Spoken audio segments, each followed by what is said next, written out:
Hey guys, Jim Bounds at Motorhome Rehab Ranch, and episode 3. Trying to put it out as fast as we can.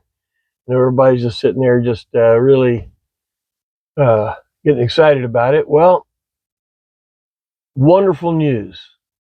Somebody closed one of the blast furnace doors down here in Florida, and it's in the 70s. Oh, it feels so good. It feels great. You got to come to Florida in the fall. It's wonderful. All right, enough of that. All right, when I left you last, we had this baby made, right? Well, I had several comments about what I'm getting ready to talk about, yes, but also about the Mac Dash and how to integrate this and that and all this. So there's a whole bit to talk about here in in that. All right. So you guys with the original dash, hang on, we're going to get there. All right. Mac Dash. Mac, McNeil, and Shirley have been building dashes for longer than I've been in this business. Seriously. And they built more dashes than just GMCs. He had dashes for all kinds of other motorhomes. And Mac and Shirley decided to retire from California, the craziness, and they moved to North Carolina to get away from all of it, right? Mac loved to build dashes, and he kept building dashes. Now, he's getting close to the end of it. He's already retired once. Somebody should pick up his business because there's a lot there. Okay. Biggest reason is because this original dash is literally falling apart.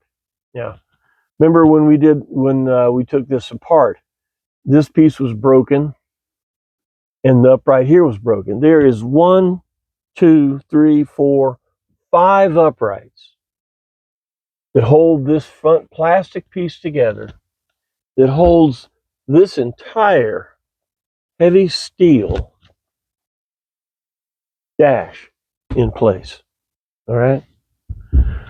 It's amazing. I don't know how they really got away with that. They probably showed the DOT the dash and said, well, that's pretty good. Well, they said the heck with the rest of it, because this dash is it's just amazingly brittle. And the way it's designed, I'm not sure. Anyway, if your dash is broken up, now mine was cracked here, it's got a piece missing, and here. Now what I did was I showed a picture on the last video. I used 3-part epoxy here on this, put it in place and taped it and left it for 2 days. 3-part epoxy here and left it for 2 days. Still really brittle, still really loose. I'm not going to put this back in because after I get the dash in, it has a piece that goes across here and it'll strengthen it up. So if you're going to keep an original dash, it's part about forensics on what this dash has to be put in, be fixed to be used again. If your dash is really broken apart, and don't feel bad because you're not in a minority, the majority. This front piece up here will need to be there. Either the pieces, this front piece right in here, all the way across, needs to be there, or pieces of it, or to reproduce something. It's not real hard to do it if you had to. That needs to be there because Mac's dash, he has two fiberglass shells. That what you'll do is on the big dash, the Mac Daddy dash, you just take right here and you just cut down in here and then take all this out. You want to leave this front part. Okay? Now, why'd you do it? Well, there are 2 reasons. 1, your dash fell apart. 2, it is a bigger dash. It is an upgraded looking dash. And you know how people want things custom and all that. And I dig that. He has another dash that is more of a top shell. It doesn't come down lower. In many ways, it's a little bit more tasteful because it has some smoother lines to it. And honestly, it has the same amount of front space to the dash that the other one does, because this front panel that comes down on the other dash is vertical. When you're planning your dash out, you don't want to put any gauges down there. You want to put switches or plugs or things like that. Mac has the air ride controls down there. It's a good place for them. So his second dash, I have folks ask what I thought about his dashes. The two pieces. One is the shell, and it is almost impossible to not build a dash without one of the Max dashes with this torn apart. Now, there is another option. In Okeechobee, Jeff Serum has a gentleman there, is a real talented fiberglass guy that's making a complete fiberglass dash. Okay? Now, remember this. The whole time you're driving, you're looking at the dash. Okay? So the fit and finish. It's not just, well, I got a dash in there, the gauges are there. No, it's got to look good. It's got to be fit and finished. It's got to make you happy. Now, if you want to go back to the original fiberglass dash, the original dash structure, and it's just totally gone, put a fiberglass dash. And remember, these plastic side panels are also made out of ABS. Jeff is making some of these, and they fit pretty well. All right, the side panels, right, from the dash going back. Okay, so these you can buy fiberglass, and they fit pretty well. The dash itself is a very good mold, but when you get three pieces of things that go together, the operative phrase is it almost fits perfect. So putting three fiberglass pieces together in there, recognize that it's going to need some fitment. So don't call them back and say it doesn't fit perfect. No, it doesn't fit perfect. It almost fits perfect, and it's up to you to make it fit perfect. And I will tell you, a fiberglass dash, you have to do something different with this pad, because it's very difficult to reproduce the look of this pad on the fiberglass dash. So a lot of the fiberglass dashes that we did, we were going to not a vinyl cover, but a textured cover, okay, like a bed liner, that you could, a lot of dashes today are hard anyway.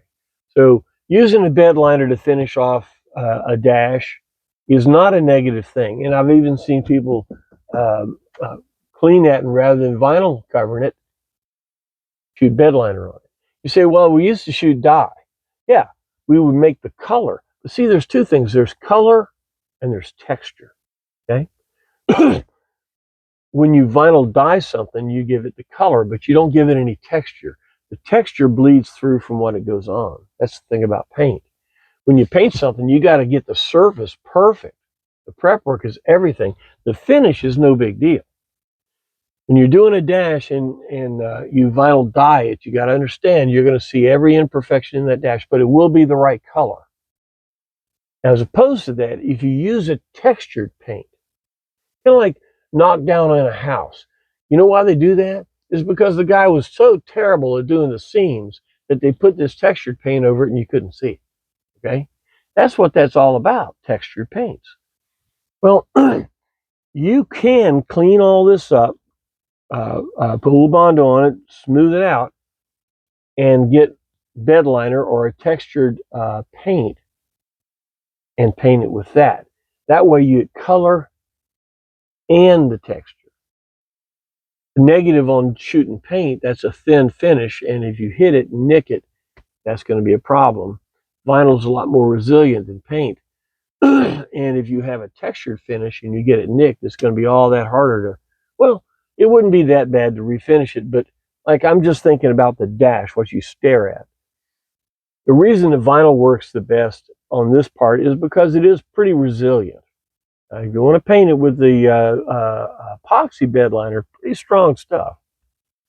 You want to think about that. All right. So the first part of Mac's dash is the shell. The second part of his dash is his wiring. Okay. Now you look at this. I've got pretty much a mess. Okay. Why? Because it's mine. Remember that adage, the plumber's pipes always leak? Yeah. Well, I took one of Mac's beautiful dashes. The reason I used it because I used his uh, uh, illumination on the back. It's a real cool high voltage AC illumination. I think maybe you can see it. There we go. Yeah, you see that? See how it illuminates? Very nice. These legends right here. See that? So all his dashes have this fluorescent illumination. It's very cool. So that's the reason I used his dash, but I did not wire this the way he would wire yours. Why? Because mine. The way Mac thinks about it and the way that I installed them for him for decades. Think about this. The factory wire harness in here, you can stay back there. The factory wire harness in here has a color code. And the color code says, you can look at your book, but like pink with a black streamer is the power to the dash. Blacks are usually grounds. You want to check them. You're going to find that blue is oil. Green is water temperature wire. I know these because I've been doing it like your washer is a blue wire over here. When you look at your connectors, if you take your dash apart, and this is for all the guys going to the Mac dash. You take your dash apart. Actually, Adam over at Bonneville Garage, hey man, you are at this point because I pulled that dash out. I got it to here, and then I labeled with green tape. You'll see them each connector and what they were. Okay, give you an example. You got two gauges here, speedometer and your instrument cluster. On the back of each one is a long flat connector. Okay, that one on that Adam is labeled instrument cluster. There's another flat one that goes to the speedometer. That's labeled speedometer. And you say, well, why? Well, on the speedometer are the turn signals, high beam, and then illumination for the speedometer. On the illumination, on the instrument cluster connector, you've got water temperature, oil pressure, that'd be green and blue. You've got alternator light, that'd be that small brown wire that we're not going to use. You got to have a ground, you got illumination, and you got brake, the brake wire. So you know where those 5 wires are. You know where these wires are here. Each one of your switches, you got a battery boost switch. There's a connector on the back with a bunch of orange wires. Okay? You've got the fuel selector switch, which he's not going to use because he's got Phytech and a single aluminum tank. But that wire is right there, and that's taped off. So each one of the harness wires going to the dash tells you what that wire does, right? You can look at the manual. Now, that's like, GM did that on every coach. So Mac said, well, I'm going to wire this dash with those color codes. Ooh. And I have him put a 24-inch long service loop. So coming out of the dash is a 24-inch wire. And on the end of that wire is the color that needs to go to the dash wire. So you've got illumination or all the gray wires. Okay, pink with a black, that's your power wire. The orange go to the boost switches and all this. So his wire on that service loop is the same color code as the wires in the dash. This is why I tell you, when I go into one of these, the first thing I do is take out everything that had been put in before. Why? Because if somebody did something right, everything that was done to it, you got to understand there were good intentions. But he may or may not know what he was doing. You may have made some assumptions, and you need to take all that stuff out. Okay? You just got to take it out. I know you go, oh my God, look at all that wire. Yeah, just think of how much less it'll be when you get it all out of there. You break it all down to the root mean. There's that mosquito. We're still in Florida, and it's still warm. That guy's getting me. Anyway, I'm going to get him. I've got my flask water here. So the color code is the big deal on the harness.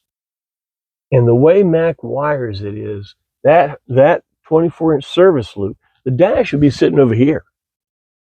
What I've got is a white Molex plug, 3 or 4 plugs, and all of them are the correct color codes. So you just hook all the colors together, get rid of all the other wires, and then reach over here and grab the dash and plug it in. Now, on your original dash, of course, you've got your speedometer cable. Okay? On Mac's dash, it's GPS driven. Yeah. And does it stop in a tunnel? It approximates till you get to the other side. I'm going to answer that right up front. Okay? It doesn't go. It just kind of hangs out there a little bit. They know that you're going to come out of there pretty soon, and as soon as it does, it finds itself. Just want to let you know that. So his entire dash is fly-by-wire. You could take his dash and literally set it in your lap right here and work it. You see how that's hanging out of the dash? I'm not going to let you guys watch me put that dash bezel back in because there may be some new cuss words involved. Okay? So when we start the next video, I'll have that in, okay? Because it could be scary. But the way Mac does his is his entire dash will lay here and all the wires just go right. Beautiful. And it's fun to do. You learn how to crimp some basic electrical connections and things like that, make good connections. Get rid of all the Scotch locks and all that stuff. When you go to put his new dash in, guess what? It's all going to work because you can get rid of all the stuff that people have put in there for 50 years. And guess what? All the main functions of the motorhome will work. Pretty important. All right. So another thing that Mac's dash does, this steering column right here has a steering column lowering kit. He drops the steering column. See, this is it right here. This is his kit. It drops the steering column down 1.5 inches. There. Can you see it? It's right here. This is it right here. Drops the steering column down 1.5 inches. This was originally up here. Brings it down here. Say, why you do that? Well, if you've driven this for any length of time, you know that you've got it all the way in the down position all the time. But it's a tilt wheel. Picture this steering column down 1.5 inches further and where your tilt will go. It's a much more relaxed driving position. So he has this steering column lowering kit. It's very nice, very stable. Really made a good set out of that. You say, well, all you got to do is drop it 1.5 inches. Yeah, you got some big old bolts and things, and pretty soon the thing's going like this. Big. Buy his kit. It works. See, I have an original dash, and I still drop the steering column. Now, both of his dash kits employ dropping the steering column, so it's a very cool thing. But I have an original dash and still drop it. Yeah, there's going to be 1.5 inch gap right here. I don't really care because I want the steering wheel where I want it to be. Okay, so I think it's a very good thing, right? Whether you have an original dash, and if you get a Mac dash, you do that to put it in. I truly believe that is a really good improvement, right? Now, we're running this a little bit longer, but I want to show you something else here. I had what's called a double din radio in mine. Double din means a regular din is 2-inch by 7-inch. This is 4-inch by 7-inch. You know, you see screens on all the new TVs and stuff. Well, this does that. They make them This one is what I call a dumbed double din. There's smart double dins that will actually interface into your radio and actually has transmitters and things. This has Bluetooth and does all that kind of stuff. Shows DVDs and things like that. And you can see it's a pretty small unit, pretty easy to actually put in. Problem with our original dash, if you have your heater control right here, you don't have enough room for double in. See, I had to cut it all up here. I took half of the, the heater control. Now, if you wanted a doubled in for sure and you still use original heater controls, you could relocate the heater controls down here and then put this over there. A lot of work, you know. Another option. With the original heater control in, you can put a single din. That's a 2" by 7". You guys have seen those. Well, this is a very interesting single din radio. This is called a mechless radio. Hey, what's that? Mechless means there's no drive mechanism in it because it does not play CDs. You know, we're at the age now that CDs are kind of, people look at you funny when you say, hey, let's go listen to some CDs. You know, it's much easier to listen to, you know, Pandora or anything like that. And this is a single din, 2" by 7" mechless radio. Look, you couldn't put a CD in that. It's a little tiny thing. They even make them smaller than this. But it fits in the cage, okay? Fits in a single din cage.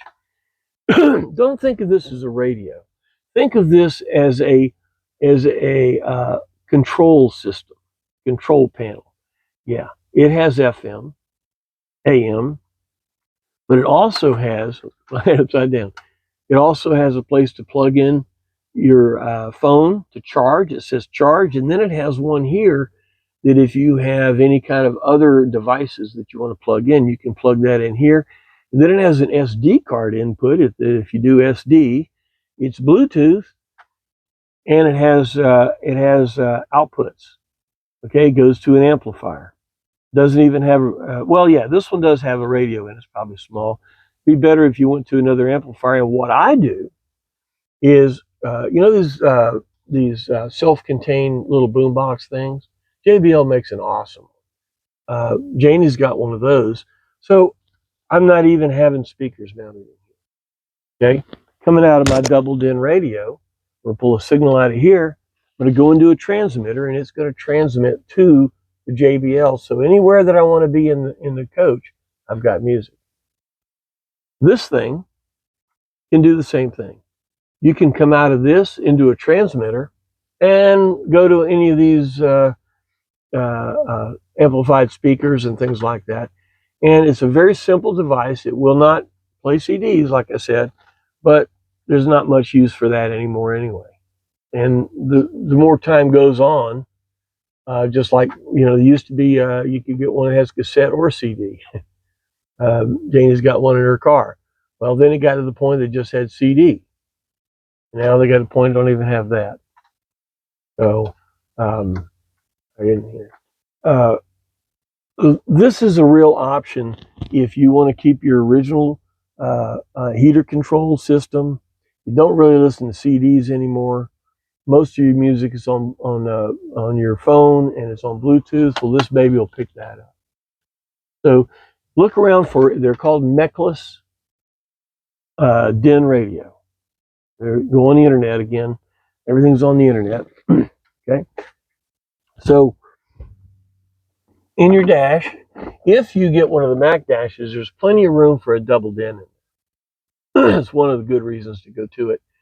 But again, your phone, if you put a phone device here or your iPad or something like that, this is just a audio interface. Radios are audio interface. Okay. All right. So